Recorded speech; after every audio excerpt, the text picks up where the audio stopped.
Some of the world's most treasured violins were crafted by hand hundreds of years ago. But what makes these fine instruments sound so beautiful? One doctor set out to solve that mystery by using modern medicine. Deborah Amos explains. Beautiful music requires two artists, a virtuoso like Itzhak Perlman to perform it, and a craftsman like John Waddle to fashion the instrument. Waddle makes violins at his shop in Minnesota.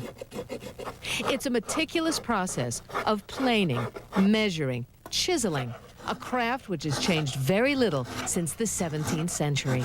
I basically do it the way it was done 300 years ago in Cremona, Italy. But the process Waddle uses to turn a piece of wood into a musical instrument took a scientific turn when he met Dr. Stephen Sir. That really surprises me. Sir is a radiologist and an amateur violinist who has spent the last decade not just analyzing human CAT scans, but CAT scanning violins.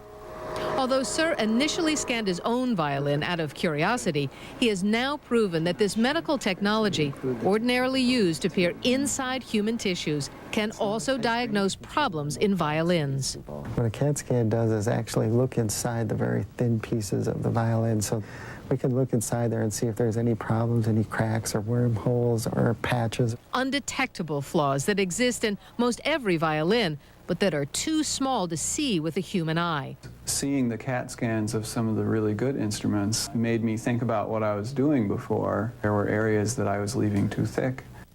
When Waddle saw his first violin CAT scan, he became excited by the possible applications. Suddenly there's this new technology that's allowing us to see these instruments in a completely different way. A way which has allowed them to peer inside more than 100 violins, violas, and cellos in an effort to study the work of 17th and 18th century artisans like Antonio Stradivari. After taking several different CAT scans of a Strad, a computer analyzes the thickness, density, width, curvature, unique, subtle details that create a violin sound. Waddle now uses the information as a guide for replicating the work of great masters. That's what he did for cellist Robert Jamieson, a member of the Minnesota Orchestra for more than 40 years. He just borrowed it and he took it and he scanned it. Using the CAT scan as a topographical map, Waddle created a cello identical to Jamieson's $1 million 18th century Montagnana cello, one that not only looks alike, but more importantly, sounds alike. They're exact copies. I play it probably as much as I play the Montagnana.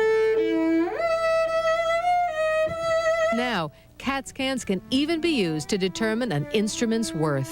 I think it's going to be a valuable tool in evaluating instruments for insurance purposes.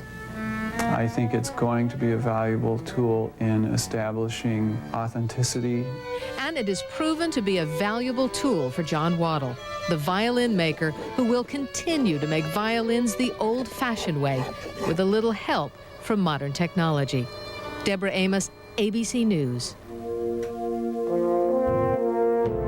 In a moment, the hungry bears of Yosemite National Park. What they'll do for a snack.